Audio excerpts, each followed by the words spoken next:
Hello, I'm Fast Lawyer. Today we are going to review Scathe VR, a game released on the Steam store. Originally on July 20th, 2020, but now out of early access February 18th, 2022. It's developed by Blue Light Construct. It's available for all the major VR headsets. It normally retails for $20. I bought it on a Steam sale for $17. I tested this game out on the Oculus Quest 2 using link cable. Scathe is a VR RPG dungeon crawler. It is definitely inspired by Dark Souls. You can especially tell this once you get into the second area and after facing some of the boss fights. A lot of the look, a lot of the enemy designs are Souls inspired. However, don't get it wrong. I'm not saying it's almost as good as Dark Souls. I'm saying it's Souls inspired, but it's nowhere near the quality. And I do have mixed feelings about this game. This game definitely does have some epic moments, but for every thrilling moment in this game, there's lots of negatives here that really bring down the experience. I found the game to be buggy. I found the level design to be repetitive. I found the enemy variety to be lacking, and there's just an overall jankiness to the gameplay and the experience. So let's talk more about Scathe. Scathe is running on the Unity engine. On my RTX 3080, I was getting frame rate drops from 80, 70 to 90 frames per second on medium graphical settings. You have full locomotion as well as smooth and snap turning. You can also choose your dominant hand as well as whether you want head directed movement or motion controller directed movement, although I found that motion controller movement did not work simply because if you swing your sword you're not able to move at the same time.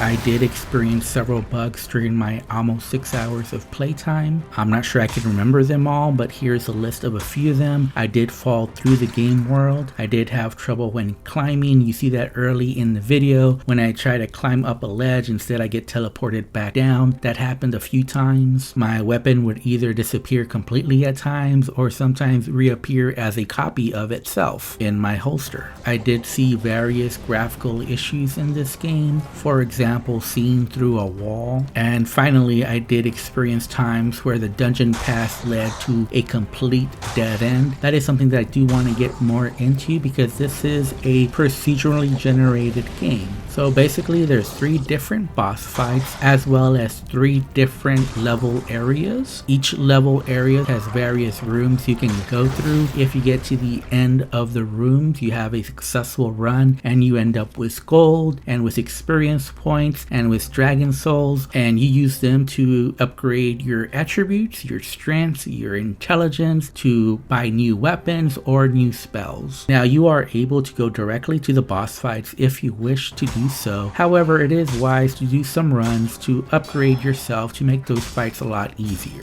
Unfortunately, there's really not that many options as it may seem at first blush. You're really either going to be a melee character, thus focusing on strength and vitality, or you're going to be a mage and then focus on spirit and intelligence. I did focus on melee because I wanted to see how the combat system performed in this game, and this game does have a parry system. The parry system does work pretty well, however there's not much depth to it. Once you learn the different enemies' movesets, it really just becomes a rote exercise. Once I bought the best weapon available, it was a very simple exercise of just holding out one weapon with the left hand and then just swinging with the other hand, and I was able to cheese most enemies just using this very banal tactic over and over again. Also, another criticism I have of the melee combat is that it was often very difficult to tell whether you had been hit or not other than directly looking at your health HP bar below you. However, I will say that the first time I got into the second level area, I was very excited. This area is very reminiscent of Dark Souls, and you see some different enemies finally, and these new enemies are challenging, they're exciting to go against, and then you get to the third area and you basically don't really see see any new enemy types other than this one variation of a pre-existing enemy. And while these new areas do show some better level design than the first area rooms, after a while you start seeing some of the same looking level designs, and the whole world just starts looking bland at that point, and it doesn't take very long to get to this feeling.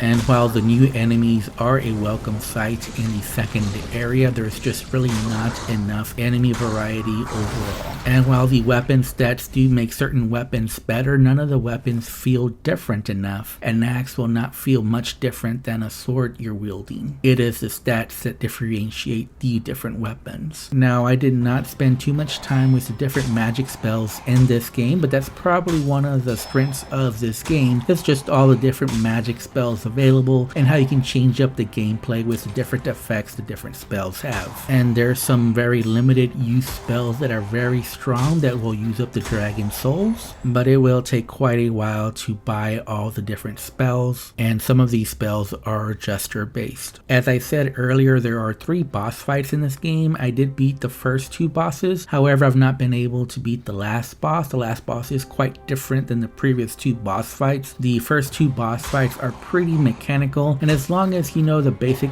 strategy for beating these bosses, they're not really that difficult. However, the third boss will definitely test your skill and your reaction times, because the boss attacks are simply a lot faster than anything you've seen previously. And again, certain parts of these boss fights are epic, but there's also parts of these boss fights that are pretty dumb, that are not well executed by the developer, and you'll see that at the end of this video where I do showcase the second boss fight. I had to edit the video just because it was simply too long and too repetitive, and I don't think anybody would want to see the whole unedited footage, but trust me, when you see this boss fight, you'll know exactly what I'm talking about, so I'll just leave it there. Overall, like I said, I have mixed feelings about this game, and I have a hard time recommending this game to anyone because I did experience several bugs. The world design overall felt very bland, and there just really wasn't enough enemy variety, and combat got stale by the end of my playtime. However, there are some really good ideas here. There are some epic moments in this game. Again, some of the concepts here are from Dark Souls, and you do get excited when you think of Dark Souls in VR, but this game is not it. And if I have to rate it, I would give it a 5.5 out of 10. Honestly, I regret buying this game on Steam because at the end of the day, I felt more frustration than anything else, and the game just lacks overall polish. Even something as simple as opening a door is not done right in this game. Basically, you pull trigger when you touch the door and you automatically go to the next area, and that's just an encapsulation of the whole game experience here. It's not very good. So if I have to rate it, I would give it a 5.5 out of 10. Consider it a neutral recommendation here. There's enough here if you just really like VR dungeon crawlers, or you're just really excited by the idea of a Dark Souls-like experience in VR and you're okay with all the negatives I mentioned. Otherwise, I would stay away. Anyways, I'm Fast Lawyer. If you enjoyed my review, don't forget to like, comment, and subscribe. And as always, have a wonderful day and enjoy the rest of the video.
Looks like there's only one gatekeeper left.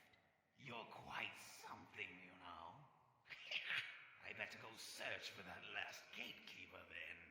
Tick-tock and all that. See you soon.